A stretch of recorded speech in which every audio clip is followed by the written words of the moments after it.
As a visionary, I know success is not born overnight, but rather takes shape after a long and sometimes challenging process.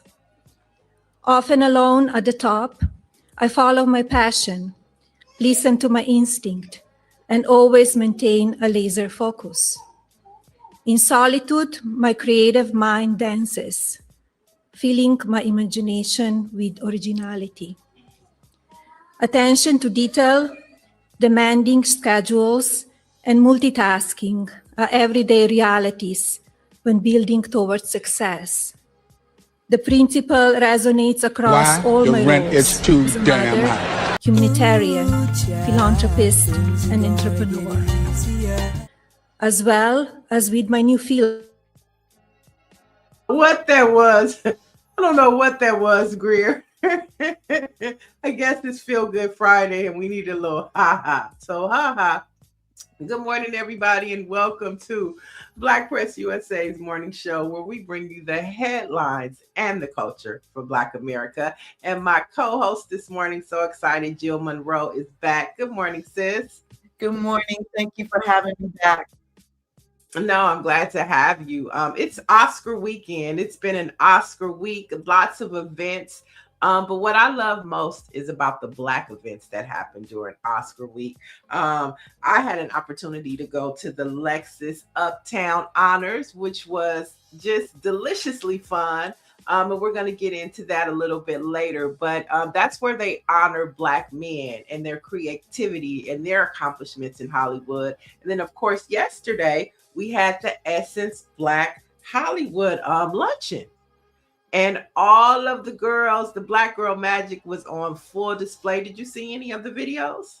I saw some of the graphic photos, and I saw how excited the audience was when Ryan and Michael B. Jordan came out to present Zenzi, Ryan's wife, with the award that she received. Mm-hmm. I mean, it was just such those, Thursday, was it Wednesday, Thursday was Black Hollywood's day. And then, of course, we're coming up on Sunday. So, folks, we have our morning poll.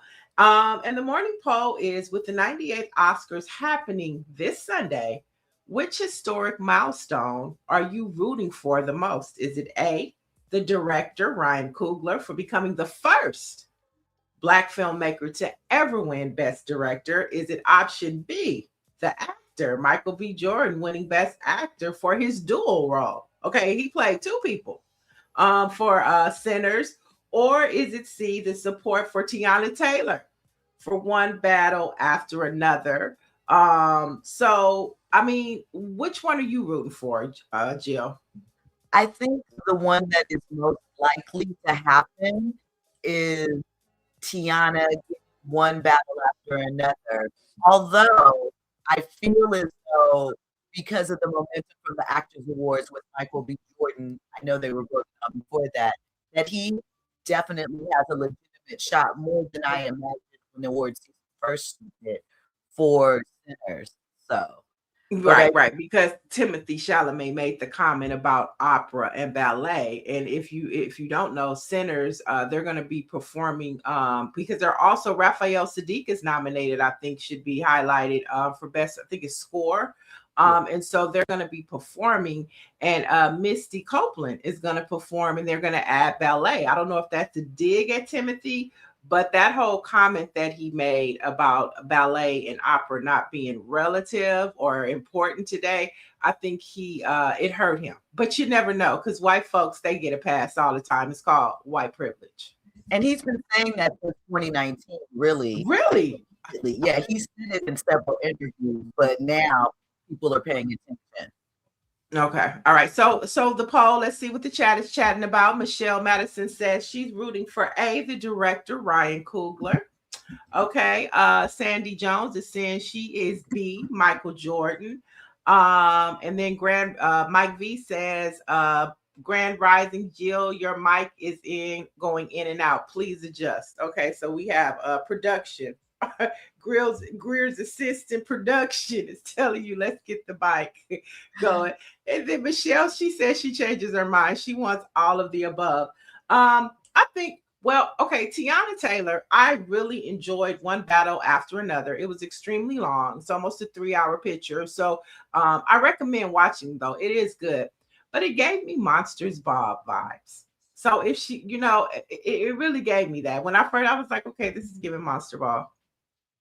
So I see her following the pattern. I really feel like that whole movie feels like what Hollywood prestige kind of loves. It has DiCaprio, it has Sean Penn, the Hollywood classic white actors. PTA, Paul Thomas Allen, is a huge director, never been awarded. So that's why I think director, it might go to him.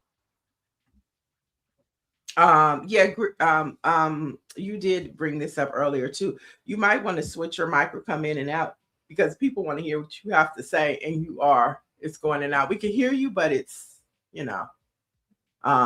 so if you want to go in and out, and then we'll keep the poll going before we bring in our guests. We're gonna fix this audio situation so everybody can hear us loud and clear, because we're gonna stir up some good Hollywood trouble today.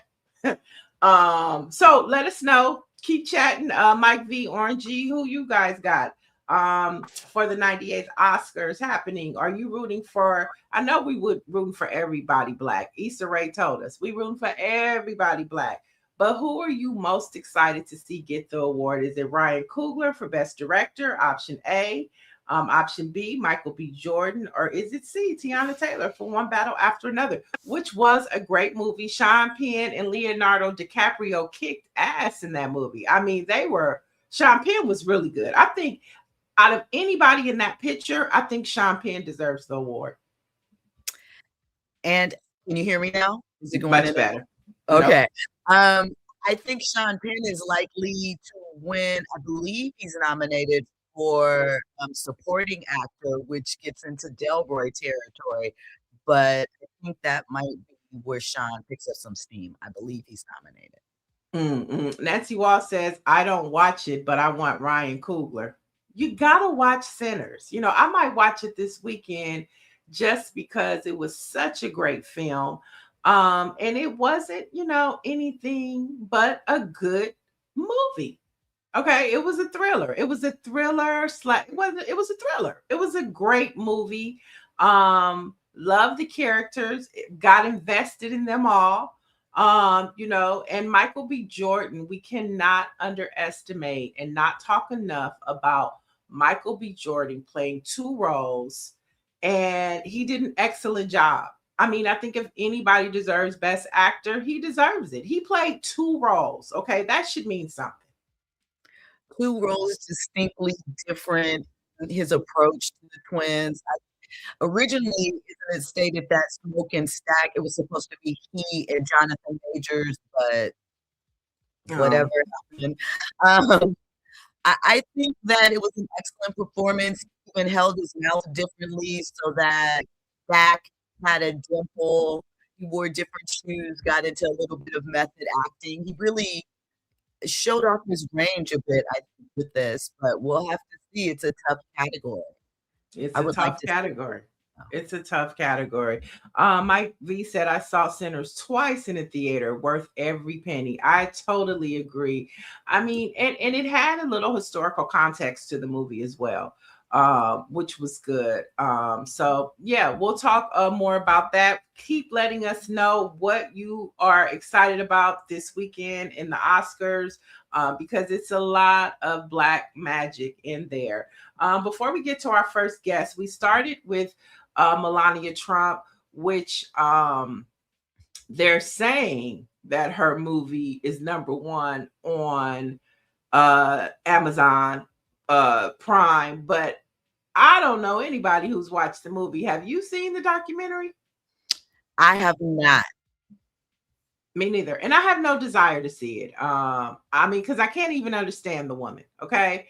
And I don't know how she keeps getting overlooked when we're talking about immigration reform. I mean, I just want to see her paperwork, but neither here nor there. With that being said, Google searches about Jeffrey Epstein files have dropped. Okay. and interest in the files has plummeted by at least 95%. And this is according to Google data, because of the U.S. and Israel military strikes against Iran. Now, this comes as allegations of Donald Trump taking advantage of underage girls began to, be a main topic of conversation. And we also know that Melania Trump is in those Epstein files. And so it just seems that as the conversation continues to narrow down, especially after Bill Clinton and Hillary Clinton testified, the conversation began to narrow down on Donald Trump. And then you have airstrikes. Is it a coincidence? I don't think it is. It seems rather obvious that every time something with the Epstein files happen, there seems to be some distractions that are thrown out there.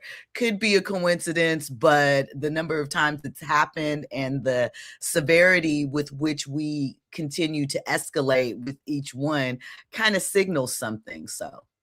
All right. And so on the other side of our first guest, we're going to get into some more Jackson news. We have that coming up a little bit later because the anticipation of this Michael movie is growing, and the Jackson family has some, I don't know, maybe they have some problems with the movie. We don't know. We're going to get into that later since we're talking movies and pop culture today. But our first guest is a media entrepreneur. He's an executive producer. He's a veteran. And he's co-owner of Uptown Magazine. Welcome, Lynn Burnett, to the show. Good morning. Good morning. Good morning. How are you? Good. Thanks for joining us this morning. Yeah, sorry, it's a little delayed to get the link right. Oh, not a problem at all. Now, you're an East Coast person, right? I'm an East Coast person, but I'm on the West Coast today. That's right. That's right. Because you just had a fabulous event that I was able to attend, and I'm talking about the Lexus Uptown Honors. What a fabulous event. Thank you so much. It was great. It was our 16th year. Okay. And so at the Uptown Honors, you honor Black men. Yes. We honor Black men. Omar Miller, Mario Van Peebles, Tay Diggs, and Wood Harris. Okay. And so how did you come up with the selecting these men? Well, this year, look, we work with Lexus and their agency, Walton Isaacson. So it's a team of us to get together every year. For years, we honored sort of, everyone that was achieving Black excellence in Hollywood, men and women. But the last 2 years, we really decided to focus on men. And so, with all the success that the gentlemen have had, some current, some, throughout a lifetime, they were easy ones to select. Mm-hmm. So when you're moving through this selection process and you start looking for names, do you look at people that are having a good year, or are you looking more at the legacy and length of their careers? Because in the nominees, you have both, but I'm wondering what the selection narrows down to. No, it's really a little bit of both, right? We want to try to find some people that are doing some amazing things today and current, but we really also want to pay homage to folks that have been trailblazers and been successful and really paved the way for many of the folks in Hollywood today, a la Mario Van Peebles, right? So, and then you have people like Omar Miller, who, really just, he's had a legacy career doing some amazing acting, all of them, right? And a little bit of a newcomer, although he's been around, Wood Harris. And of course, everyone loves Tay Diggs. So, a nice mix of, folks that have been doing amazing things and trailblazers through their careers. And so talk to us about, so you're planning these events. Talk to us about some of the highlights from Thursday. Was it Thursday? No, Wednesday night. That was some of your favorite takeaways from the night. Well, first, there were so many, but first you have to go and shout out to our hosts, Chris Spencer and Ty Beauchamp. They've been doing this, I think, for 6 years with us. And they always have, they're just a great tag team. Chris is, amazingly funny, and Ty sort of keeps him in check. So those are always good highlights. Of course, some of the speeches, the acceptance speeches, everything from Omar and bringing his brother up there. I think that was amazing. Really, he said, hey, allowed him to be fearless. With the big brother always behind him. Also, you can't. Mario's speech was amazing, right? I sort of walked through history. I learned so much even through that. So, and it was a call to it was a call and response too, like we were. Yeah, exactly. Yeah. And then what's always special is the crowd, right? Many of the folks have been around Uptown for 22 years. We've been doing that specific event 13 years with Lexus, 16 years overall. Then prior to that, I used to own Savoy magazine. As well as Vibe, and we did Oscar events then. So many of those folks in the audience have been supporters of the magazines, and myself and my partner Brett, for a long time, and that's always special to see them. One of my highlights, since we're talking about highlights, was Shantae Moore. Oh, how can I forget? That was brilliant. A songbird. Right. The vocals. Okay. Yes. I mean, and it was a great way to start the event because everybody was walking around. But when she started singing, everybody sat down and it was like, okay, it's showtime. Now, what about that note, that last note she hit? Everybody thinks it's the Mariah. No, yeah. Shantae. Okay. Yes. No. So I'm glad you mentioned that. Yeah, she was amazing. So, Lynn, my question is kind of speaking to your legacy. You mentioned that you were a part of Vibe, Savoy magazine. You have seen this business go through a lot of transitions, and we know that media in particular is sort of in an emotional upheaval, let's call it.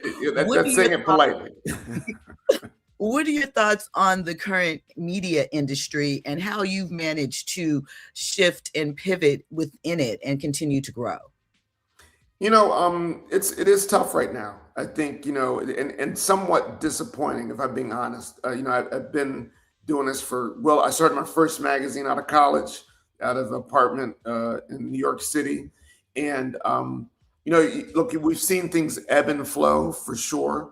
And then I reflect back, after the murder of George Floyd, and then all the things that folks were saying and committing to, right? And not that things have to stay exactly the same, because it was for the conversations were more than about the money and the commitment, but about the structure and and understanding the importance of Black media and what it meant, not just for Black folks, but for America. And there are so many things that were said, and then fast forward to where we are today, and it's just radio silence or very limited conversations, or harder to get access to folks. And certainly there's some brands and people that still remain steadfast and committed, but it's just it's somewhat disappointing, for me as well as many others that have dedicated our careers to this, to sort of see where we stand right now at this moment. Now, that being said, in some regards, we've been here before, but I have to say it's definitely seems a little bit tougher than normal, but it does ebb and flow, right? And so I think we just have to remain steadfast with what we're doing, remain committed to the ethos of what our brands are, our mission. And then, the other thing is this, we're a resilient people, right? And so, with that, it keeps me motivated and positive, and knowing that we'll continue on the journey. I think that to remain successful, though, we have to also understand that the media landscape is just changing in general. And so what I've been blessed, the most important thing I've been blessed with is to work with some amazing people throughout my career, but also understanding and reading a bit of the tea leaves and evolving. I mean, I was birthed in print, and, no one loves a magazine more than me, but really saw, the evolution of obviously the digital age, what that meant, branded content, events, and really, for me, it's being able to offer clients and as well as the consumers, different entryways into your brand. And so with that, that's why you see us do so many events, do content, and then you got to sort of move with the time. So that's some of the advice I would give folks in this industry. And so let's talk about Uptown Magazine. What's the vibe of this month's edition? How can folks, tap into it? Talk to us about the Uptown Magazine. Yeah, so we don't produce a magazine anymore. We've really It's digital. gone back. Yeah, so we just do a website. Now, that being said, what we're doing we've done a few times before, but we're coming out with digital covers and stories. So you'll see in the next week digital cover stories on all of our honorees. So you see a lot of that. So we go to our website. Anika Harris is our editor, who does an amazing job, who's been with us for maybe 15, 16 years now. So she does an amazing job of getting great stories and getting things up on the site and coming up with new innovative ways to reach our consumer. So we really are double clicking into the site with great content, a lot of getting into more video a little bit as well. So so that's what you can see on tap. And then we're leading up into, of course, the next big event, which will be in Martha's Vineyard in August. Exciting. Jill, I'm sorry. I believe Greer is a question. Okay. Len, you won't remember me, so I'm not going to go down back in the Vibe days. But what I wanted to say is, Vibe represented at the time that it came out. It was urban culture's rock. What's the other one? The rock and Rolling Stone. Our Rolling Stone, right? It really was that. And I just want to talk about that a little bit, like what happened, how did we lose that, for urban culture? Because we had, prior to that, all of our, urban magazine, what's up and all that. But when Vibe came in, it was like Source, but on a whole nother other level, right? Yeah. So now we don't have that. I want you to talk a little bit about like what happened. Did the culture change? And is that why Vibe is no longer kind of filling that space? Yeah, I think it was a confluence of a bunch of different things. Certainly you got to go back to what I've mentioned before, right? Just the evolution of media and digital in the digital age, and how that definitely affected all magazines, right? There was a recession that came about right toward the second time as with Vibe that really, hurt the ad business. But I think the most important thing, again, you just, like I said, you have to move with with what media is doing, right? And I think one story, Vibe was the first consumer magazine, the second consumer magazine online behind Mother Jones, right? So we had a website up, and we're doing it early in the days of the digital age. But then, we definitely were on the forefront of that. Times changed. I think one of the things that Vibe wrestled with, and I think was, part of, I won't even say the demise, because the brand still lives today. It's not as powerful as it once was, but it's certainly because at the end, a lot of things have changed. But we necessarily didn't evolve with our audience, right?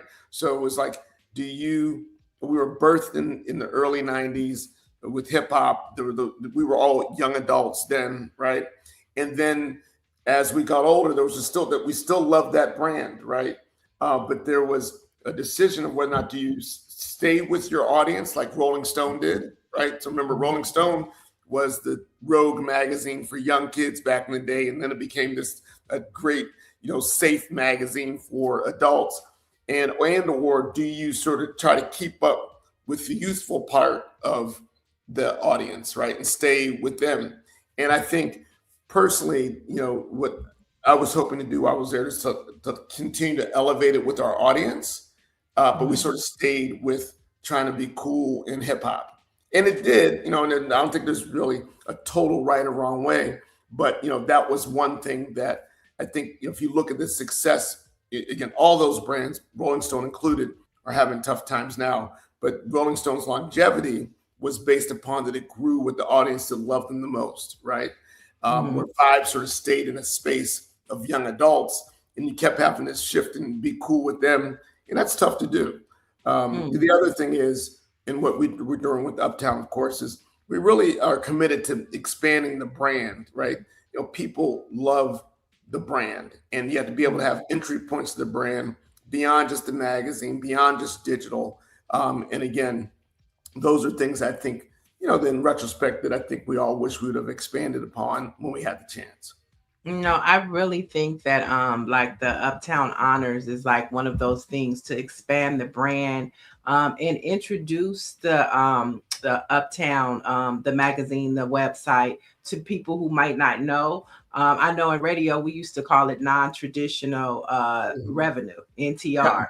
And so you need those types of things beyond just presenting the news. I think you're doing an excellent job at it. Before we let you go, of course, we are Black Press USA, the home of NNPA. And so when you're on the East Coast, what Black newspaper are you reading? Well, I was in Harlem, for many years. I now live in Miami. And so, so of course the Amsterdam News was something that was always around. Then there's a Harlem News, which is a really small paper that's been around for a long time and very influential.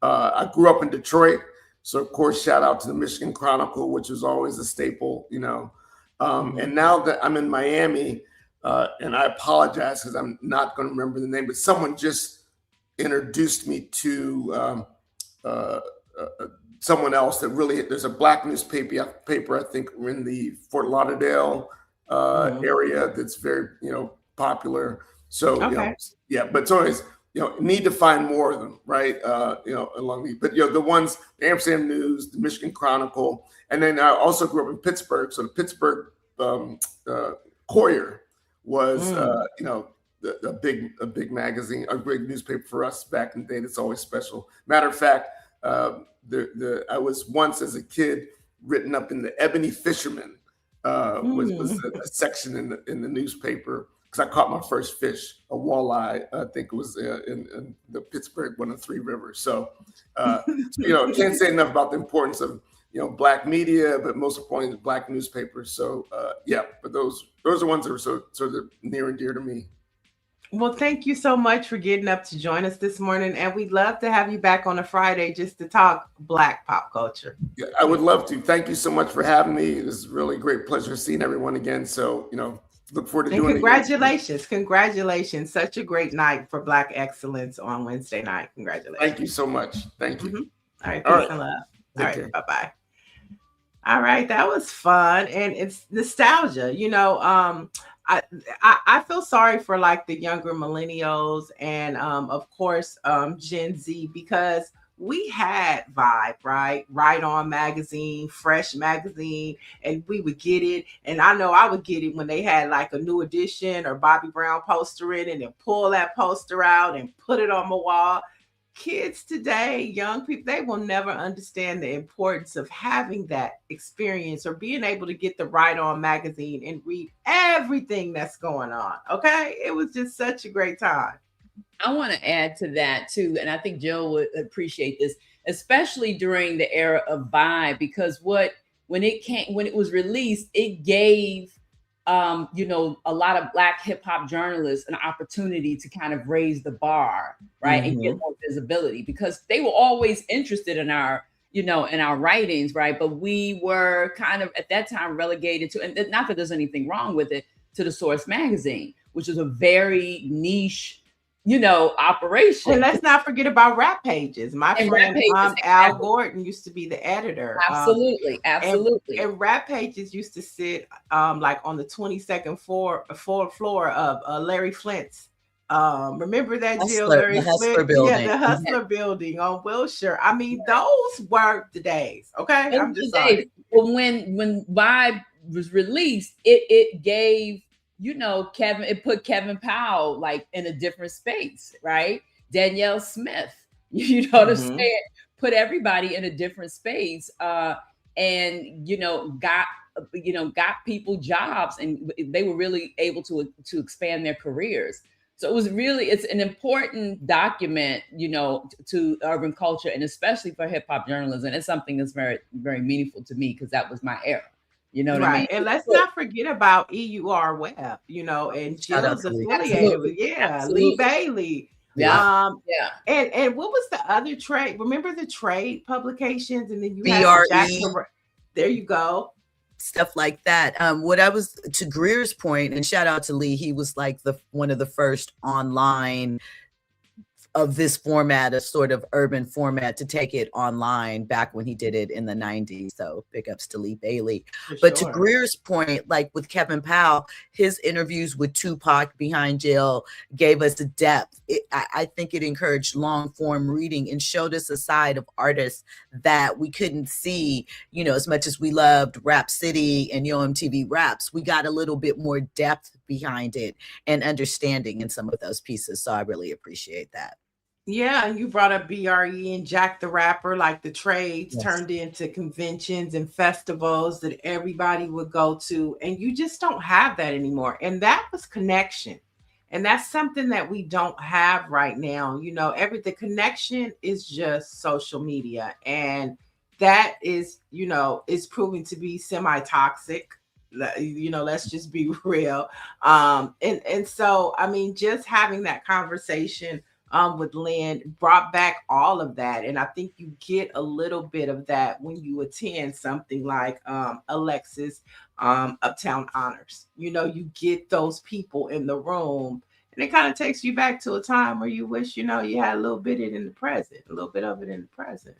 We were talking about off air. I saw a clip with Wood and his brother Steve rapping Eric B. and Rakim back from 87. I mean, you don't get those classic moments anywhere else, but at something that is like family. Right. And when they did that, everybody was rapping, and it was such a moment. To your point, Jill, it was such a moment, and everybody chimed in because everybody felt that nostalgic feeling. We can go on and on about that, but our next guest is in, and travel is out of control. I saw a report this morning that some TSA workers are sleeping in their cars at the airport because they can't afford gas because they're not getting paid. Republicans won't pass the bill. Democrats are holding the line because of ICE, and all of this funding that they want to have to terrorize Americans. And so it's just, travel is mayhem. Lines are wrapped around the corner, and then you never know under this administration if you travel someplace, if you get stuck or not. So while many were traveling a couple weeks ago, military strikes happened. Israel and the U.S. started bombing Iran, and some of those missiles hit Dubai. And our next guest was in Dubai when the missile struck. So let's bring in our guest, Abram Mitchell. Good morning. What's up? Good morning. Good morning. How y'all doing? We are good. Glad you were back on U.S. soil finally. Yeah, me too. I got back right on time. Right on time, but you were in the thick of it. You were stuck in Dubai. I don't know if you were stuck though, because when we looked at your videos, it looked like you was having a good time. But talk to us about the moment you realized that Dubai was under attack. Man, when I seen the first one that hit right across the street from our hotel, it was like a little like a small debris, and the hotel's on fire. And then when I seen on Instagram that President Trump bombed Iran, and I seen how close Iran was to Dubai, which I didn't really know that beforehand. I'm like, okay, how this gonna play out? You know what I'm saying? So I'm asking my driver, and then everybody trying to keep calm about it. But yeah, that video that you just played, that was right across the street from the hotel I was staying in. So then we switch hotels. About an hour after we checked into the room, boom, you hear another bomb, and you feel it.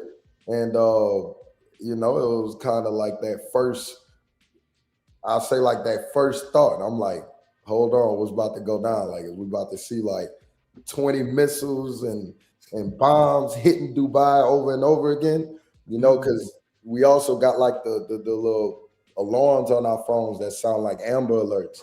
So like the bomb hit, you feel it. Like, what was that? And it was the one that actually hit the airport, and then you hear the phones. Then it's like a bomb, missile threat, take shelter, get away from windows. And I'm like, hold up. And then everybody going to the lobby of the hotel. I'm just like, all right, what's really about to happen? Because I remember looking at these videos on Instagram of Ukraine and seeing it from somebody's POV of like recording it, then a missile hitting right in front of them. And I'm like, remember the feeling I had seeing that on Instagram. I'm like, man, thank God I'm not in that. And then I'm like, am I about to be in this right now? You know what I'm saying? So thank God it wasn't like that. But at first, I definitely felt like it was going to be like that. You know what I'm saying? I definitely felt like that. But it turned out that it wasn't like that. But it definitely was an eye-opening experience for sure. So let me ask you, being that you said everyone was like going down to the lobby of the hotel, did they give you any precautions? Did you feel safe and secure with the environment that they set you up in after the first strike? Yeah, I mean, Dubai, like it was crazy because like I feel like if that happened in America, it would be crazy. Like it would be everybody panicking, screaming, like it would be crazy. And like everybody went to the hotel lobby, and then like everybody stuck out there for like 45 minutes and everybody went back to their rooms. And it just like the atmosphere, people wasn't on the streets as much, you know what I'm saying? So it was less traffic. And like everybody, like when you on the rooftops are chilling, because like everything remained open. So it's not like they shut down everything. Everything remained open. But like if you hear something in the air, everybody look up. You know, if you hear like a loud noise, everybody kind of like, all right, what that is. But it wasn't like a state of emergency. You know, like Dubai made it feel safe when they was putting out those numbers, like this many missiles was shot or drones, and they shot X many of they shot them down. You know what I'm saying? So still seeing how many missiles and drones had been attempted to be shot over there was crazy, because it was like the first day it was like 295 of them, and they shot down like 282, and most of the ones that didn't get shot down fell into the water or something like that. But still, it was also like a sigh of relief, like, okay, these fighter jets getting all that out the way. You know, Dubai is still a safe place. Like, I didn't travel to a lot of places. Dubai, like, is one of them, the top, like when it comes to safety, because one, they ain't got guns out there. Two, is cameras everywhere. And three, it got to be like a strict regime, because people not trying to break rules. Like I left my bag with like $2,000 and my passport and belongings inside of a taxi, and they brought it right back to me 4 hours later. Wow. In America, that's over with. But at the same time, in America, we ain't have to deal with, you know, active war site, whatever you want to call it. But I've been reading some reports from the FBI saying something about drones threats or whatever in California. I don't know if that's real or anything, but that'll be crazy. you know, we're out here like the FBI said it, so we don't know if we believe it. You know, the governor seems scared on that video he put out there. I'm like, why is his voice trembling like Epstein? That? I've said that my response is Epstein files, but I want to ask you this: how long were you stranded, and how much did something? What was the financial cost of being? How long were you stranded, and what was like the financial cost of that, if you don't mind sharing? Man, I was there like 5 days. Beyond, which was it 5 days beyond? No, you were supposed to, okay. Yeah, and I know I still haven't got refunded for my original flight back home, which was like a business class flight that cost us some money. That was like $5,000. I still haven't got that refund, but I should get the refund. The hotels was like $500 a night or something like that. So it costs a little bit of money. But I thank God that I was in a position where it I'm not going to like be, what's the word I'm looking for? I don't want to be insensitive to people that did, you know, feel the financial hit, but I didn't feel it, you know.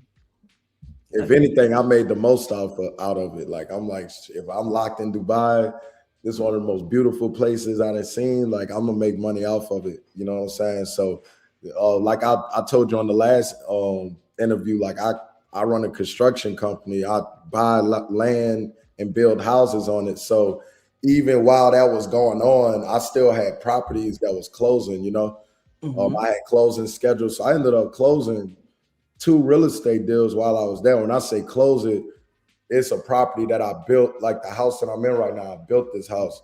I just live in it. I didn't sell it, but most of the other houses I build, I sell them.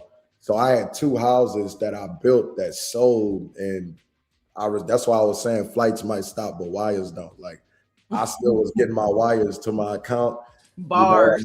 You know, I make digital money based off of my intellectual knowledge, you know, so I teach people how to get into real estate, how to start building, you know, if they'll like to do that. You can see right there that flyer. I did like a free masterclass while I was in Dubai. So once I realized, look, I'm gonna be out here for a few days, we're gonna make the most of it. So that's what I did, you know.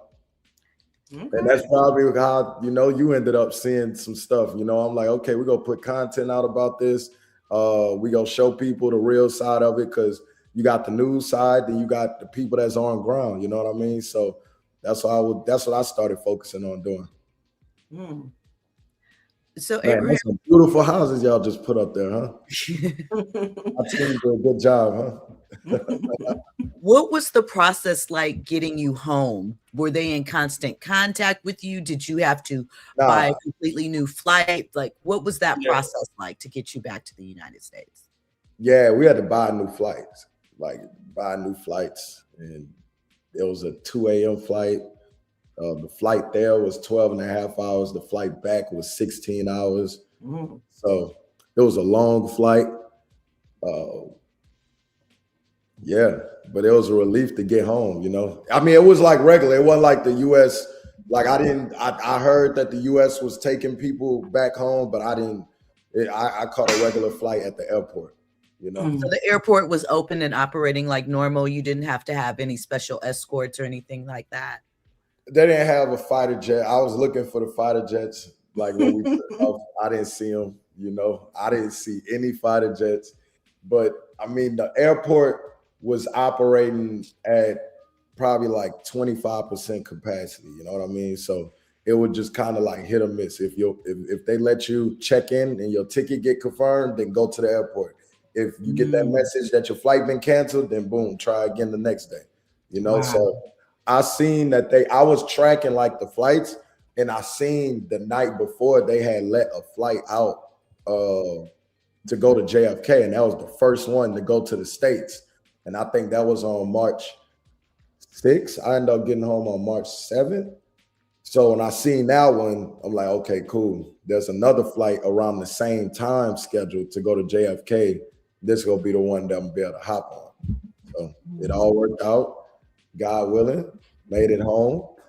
I've been seeing like it's been getting a little worse since I left. So, you know, I was enjoying it, but like some of the buildings that I was looking at is now getting hit, you know, like wow, literally buildings like from my view. I'm like, okay, all right, I'm back on U.S. soil. I feel good. You know, this is why I was born and raised at Dubai. I love you.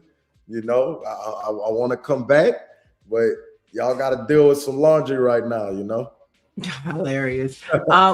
So with that experience, do you still feel like you want to take a spring break, or are you just going to sit still for a while? Are you scared? The question is, are you scared to travel after that experience? No. I'm not scared to travel. I want to go to Tokyo. I want to go to Africa. There's a lot of places. I want to go back to the islands. I'm not scared to travel. Like, life not a dress rehearsal. You know what I mean? Like, I don't know when I'm going to check up out of here. So I want to live my life. You know what I'm saying?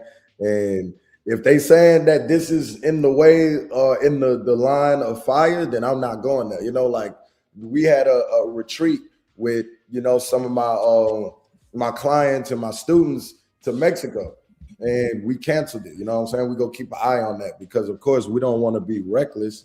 You know what I'm saying? But at the same time, it's a huge planet we live on. Like, everything is not at war. You know what I mean? So, everything is not at war. Yeah, like everything is not at war. But if I can't go out the country, then catch me in Miami somewhere. You know what I'm saying? I like to be on the water. Like, I like to be on a boat on the water. I like good views. Nashville is cool, you know, but we're inland. You know what I'm saying? We don't really have beaches around and stuff like that. So you definitely will see me traveling more.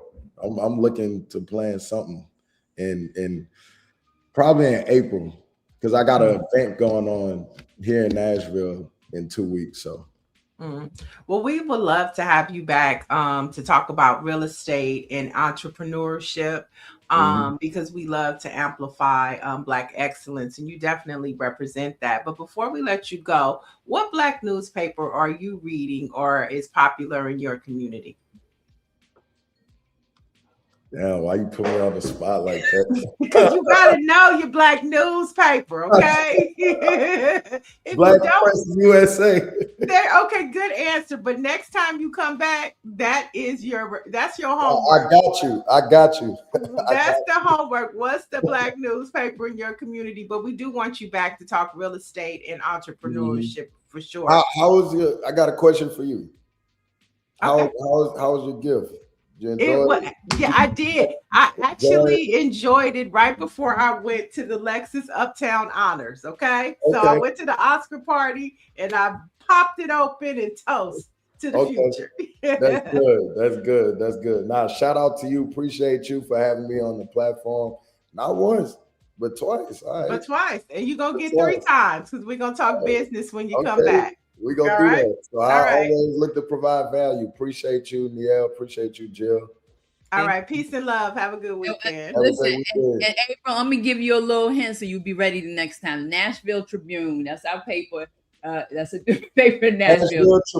Tribune. It's Black. Oh, you know what? The Black Business Journal. Right. There you go. There you go. There you go, bro. Y'all just not thinking. Yeah, see, they should be writing about you. You need to know your Black newspaper so they can write. I just got nominated for the Nashville Black 40 under 40. Oh, so okay. Congratulations. Appreciate Congratulations. All right. Black excellence, Black man. We'll have you back. Thank y'all. Y'all have a good one. You too. All right. Bye-bye. All right. Fun day today. And speaking of being stranded and the government social media handles are out of control. Have you seen some of the out of control? And one of them was with Ed Reed and Ray Lewis, and they're pushing back after the White House used their NFL highlights in a war-themed social media video. Now, the video was tied to messaging around Iran, but is it appropriate for the government to be using pop culture on serious things? I think that's Abrams and somebody. Is that Abrams and somebody? Oh, here we go. I think we're going to see it. Oh, so see, Ed Reed is saying he didn't approve the video. But should the government be using, pop culture to talk about such serious things that are happening in our country and around the world? I think, well, on one hand, it is, when you think about not this administration, but in general, we communicate in memes now. Everybody's in on the joke. That is something I feel started with Twitter. But I think that this administration has shown their lack of professionality. Their lack of professional ethics. Right. That's obvious. They've also shown that they don't care who they offend or disrespect. I mean, let's not forget what Trump posted a couple of weeks ago. So expecting the office to still I don't know. They've diminished the office of the president and the administration so much with their antics and the things that they've done. It's not surprising that they're doing things like this. It's the audacity, but I mean, where can you go? Where can you go for serious information? Like, I don't trust the government. Like, I don't feel like I can go to any government agency, whether it's the Department of Education's website, whether it is HUD's website, whether it's the White House, and feel like that I'm going to get the truth.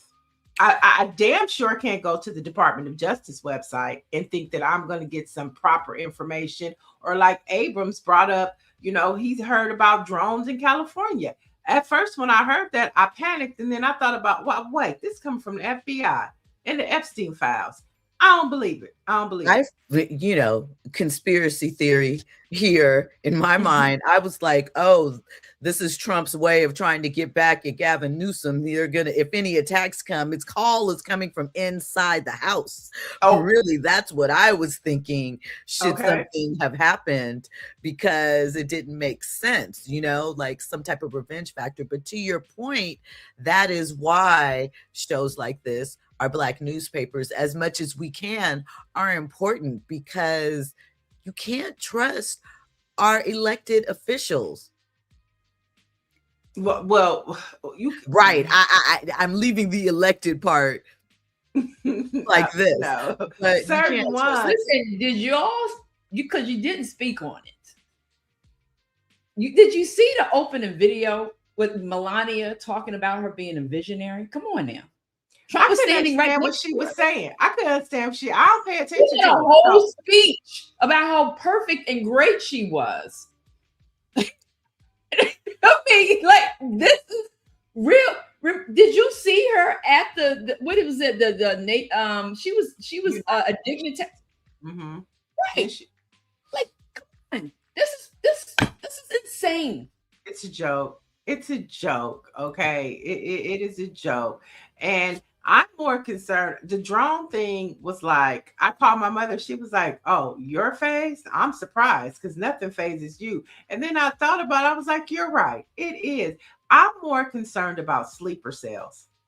I'm more concerned about that than I am a drone. Now, I'm not saying it's not possible, but I think as American people, we should be more cautious as it relates to sleeper cells, because we know that these types of things happen. We know 9/11 happened, and that's the serious conversations that our country and our leadership is not giving us, how to be on our P's and Q's when it comes to things like that. We have to remember that it just came out that it was the United States missile that bombed that all-girls school that killed 160 people.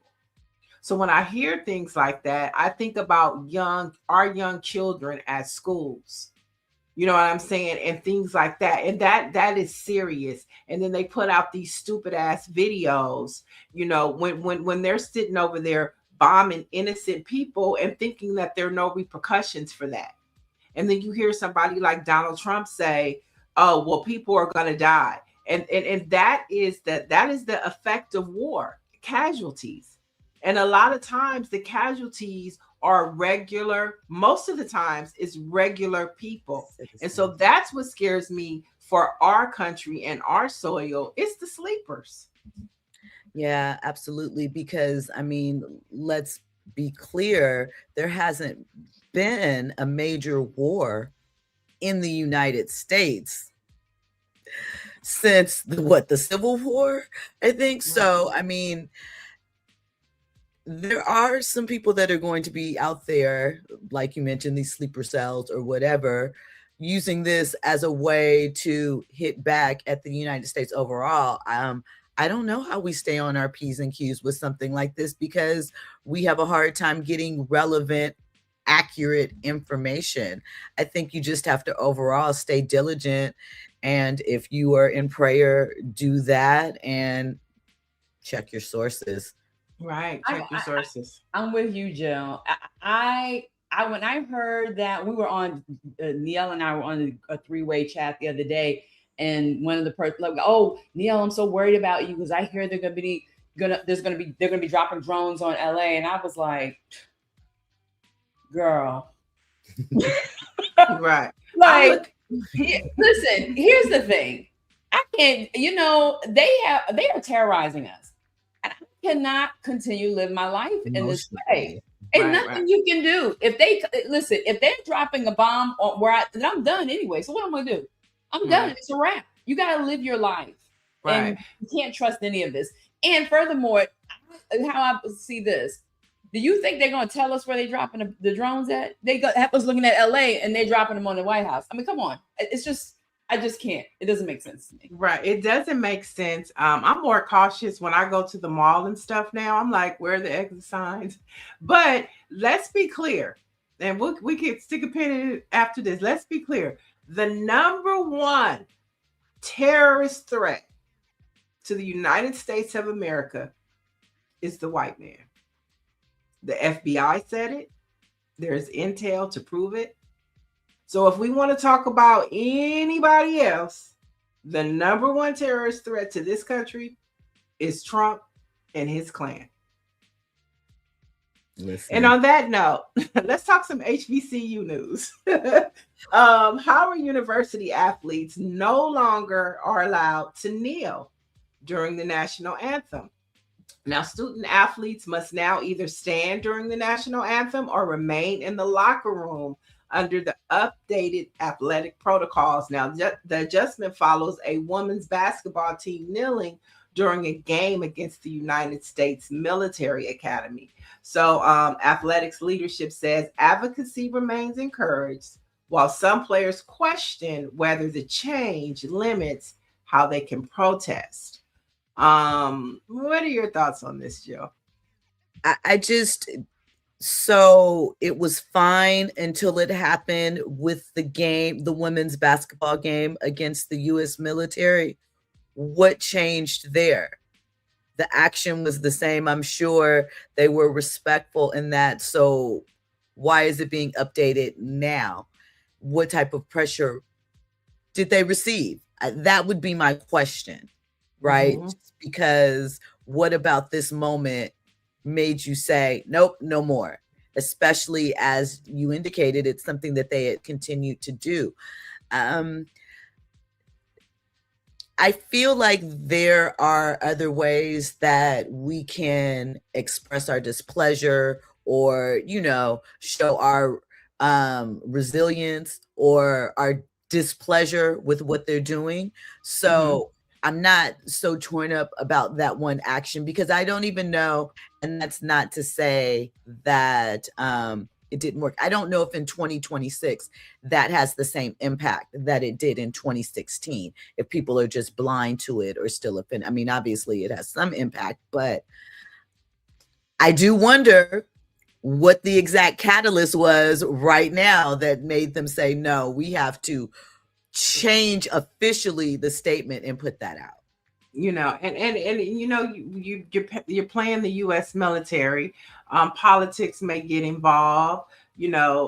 Money situations might be involved. You just never know. But it's a sad thing. RNG says in other HBCU news, JSU, FAMU, and SU bands appear in a video for the release of the new Michael Jackson movie. Shout out to those swag bands. And that's what we're about to go into, the new Michael movie. We see Janet Jackson. I just love your background. Thank you. Okay. Love it. And word on the street is Janet Jackson is dating the Honorable Minister Louis Farrakhan's son. Yes. Is it Mustafa? I think that's the name. But it's Minister Farrakhan's son. Okay. Yes. And their families have been friends for a long time. They've been seen holding hands at several events. He's a handsome man. I'm like, go, Janet. And I heard that he's a widow. He's a widower. What do you call a male widow? Widower. Widower. He's a widower. So I like this for her. I love this for her. And I love this for him. They make a night. They're a very attractive couple, if it's true. But speaking of Michael Jackson, the Michael movie will be released nationwide, of course, on April 24th, but early access will be available on April 22nd in formats like IMAX and Dolby, so you can see it a couple days earlier. This movie is garnering a lot of attraction, but one of the things that's trending is that the Jackson family got a sneak peek of it, and Janet's not too happy about it. Yeah, so what they're saying is that Janet was highly critical of a lot of things in the film, and that allegedly she and Jermaine got into a back and forth where Jermaine allegedly told her she's just jealous. They're saying that obviously Jermaine's 29-year-old son, Jafar, is starring as Michael. And what they're alleging is the family, Jermaine in particular, believes that this project could be the vehicle to restore the Jackson family and Michael, but the Jackson family overall, back to legacy that was sort of stripped away by how Michael died and some of the allegations that obviously followed him towards the end of his life. And the thing is, so one thing that should be said is that depending upon how well the Michael movie does, there is a part 2, because originally the film was like 4 to 5 hours and they were like, no one's going to sit for that. So there's the first one that is dropping next month. And then if it does well, there'll be a part 2. But they're saying that Janet is not featured too much in this. And obviously it's Michael's story, but I think that's crazy if that is what ended up happening. But she is also working on her own biopic. So we'll see. Okay. So here's my response. So one of the things that I did read about this is that Janet didn't they offered her to be a part of the production or have input. She decided not to have any. So now, you get the end product, and I mean, you could have had your input. But the name of the movie is Michael. But I don't think that if you're going through the Jackson childhood, you can't ignore Janet. She was one of the kids, right? So how could she be left out? So it'll be interesting to see how they curated this movie, and how much the family is actually involved. And if the family is involved in the movie, I'm talking about as far as storyline, then how can you not have Janet Jackson in it? She reported, I mean, she does have some say as far as her likeness being featured. There's, it's a wiggly thing, but they said that for the most part, they have removed her, and his children were involved initially. Paris has been the one that's most outspoken.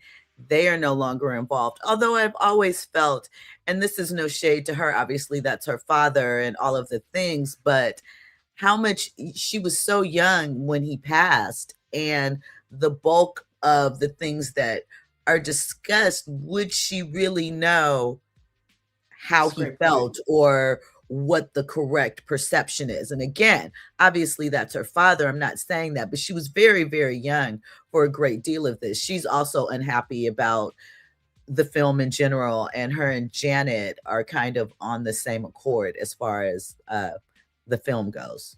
But that's a great point. She was way too young. Everything about her father, probably she has learned through video, and stories from the family. But I will say that all of this conversation is definitely building up hype for this movie, which is what it needs to be, a blockbuster. I hope that it does sell, because people cannot forget about Michael Jackson, Right. Greatest entertainer of all time. You can't, everybody go see Michael Jackson. We love Michael Jackson. And I mean, it has some of our favorites in it: Nia Long, Lorenz Tate, Coleman Domingo. I read that Halle was cast as Janet, Halle Bailey. So we'll see how far that goes with that. But Antoine Fuqua is, one of ours. We love his work. So I'm curious to see what comes together. Yeah. And as time goes, we will continue to follow this story and maybe even try to get some of the actors on the show. I have a question for you two before you move from this topic. So they hope that this movie will restore the Jackson family Do you think with all those that star power that you named, because you know that's where it comes from, all this emotion comes from, like this connection that we have to the actors that played, you know, these roles. Do you think this film would have that potential, like that it could do that it could change, you know, the Jackson, restore them to their dynasty as you know, they. Well, for me, I think that there, you know, if you're thinking of like Gen Z, maybe they may not be aware of peak Michael or why Michael Jackson is so revered in that way. So, I mean, getting to see that on film, and I heard the reenactments of the performances are crazy. I mean, personally, American Dream was it for me. It's one of my favorite biopics. I know it's a miniseries, but I am curious to see what's going to happen. I think that it could restore it or reintroduce it to those that weren't there for the magic. And it's always good for us to relive it. But yeah, I think it could in a way, but not in the way that Jermaine probably is thinking. I mean, I agree with you. I think that for a Gen Xer and beyond, a baby boomer, they're a dynasty to us. I mean, regardless to the fact. I mean, they don't need to be a reintroduction because they are a dynasty to us. I think it's for the younger generations to introduce them to the phenomenon that we know the Jackson family is. We know 2300 Jackson Street. That's it. That's all. I think I'm gonna play that today. I mean, you know, we know 2300 Jackson Street. I think it's just the introduction to a new generation, and it'll be a nostalgic experience. Like you said, the performances go crazy. We're gonna love that. Okay, like we were talking about Right On Magazine and Fresh. It's gonna take us back. That's what it's gonna do. And for a new generation, hopefully they'll understand what it means to be an artist. Like the closest thing we always talk about to Michael Jackson is like a Beyonce. And a lot of that has to do with the work ethic. A lot of that has to do with the parenting, right? Matthew Knowles wasn't no joke either about a Destiny's Child.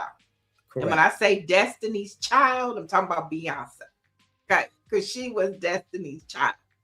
But we love the ladies. We love all three of them. But I think that's what you'll see is that, you know, concerts today, that energy, that work ethic, the time to give you a production, to give you an experience. That's what the Jacksons did. You know, I think Cardi B is Cardi B and she's doing her thing, but there's nothing like a production. Okay. And that's what you get. That's what we got from the Jacksons, right? And so I'm excited. I want to address Big Cheese. I'm sorry. He says that I'm not in touch with Gen Z because they love Michael Jackson. Do they? Some might. I'm not saying that they don't, but I don't know if you've seen a video that's circulating online where there was a guy on a college campus or a high school campus, and he was showing them photos of early Whitney Houston. And they had no idea who she was. I think that the idea is that, you know, maybe one-to-one, maybe you've done a good job and you're passing that lineage on and sharing those things. But overall, Gen Z doesn't have the same thing that we had growing up. They don't have family time around the TV where there's only one TV in the house. So everybody is looking at the same thing. There's not water cooler talk. Gen Z is very niched off, and so they don't have the reach back and the connections to things that we did in some of the early generations. There's no Motown 25 moment really for Gen Z that everybody watched something like that connect the old and the new. So of course the entire world knows Michael Jackson, but do they know the intricate story, the details of why he's so revered? I don't think the younger generation does. They don't understand how we would wait around the TV, you know, for the Beat It video, right? Remember when Beat It came out, or what was Bad? Remember Bad came on? Yeah, there was a TV special on CBS. Okay. Remember the Time came on Fox.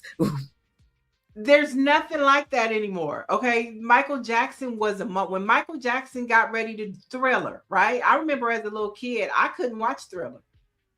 My mother was like, it's too much. And I'm like, when I look at it now, I was like, what was the big deal? But these were moments that you just don't have anymore. To your point, Jill, you're totally right.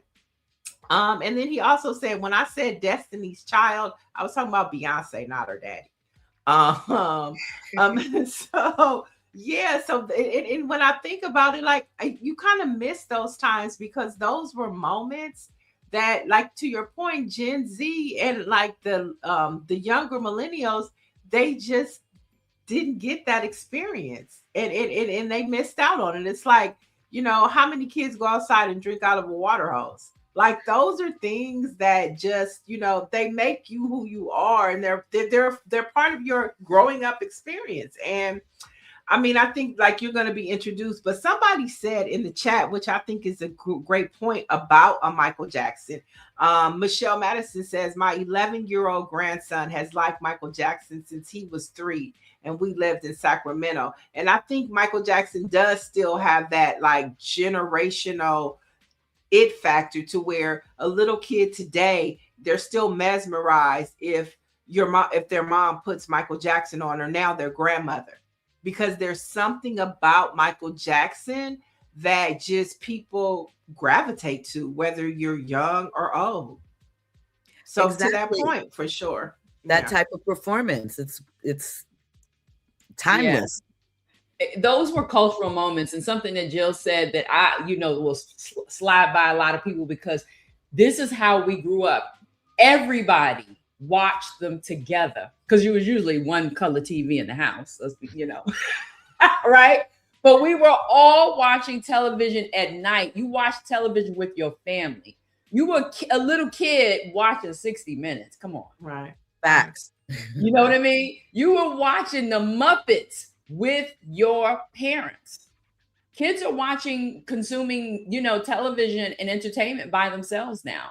And so, and that's been that way for some time. I had to put, when my kids were young and they're adults now, security measures, because I wasn't around watching TV. We have more than one TV. They were watching on their phones.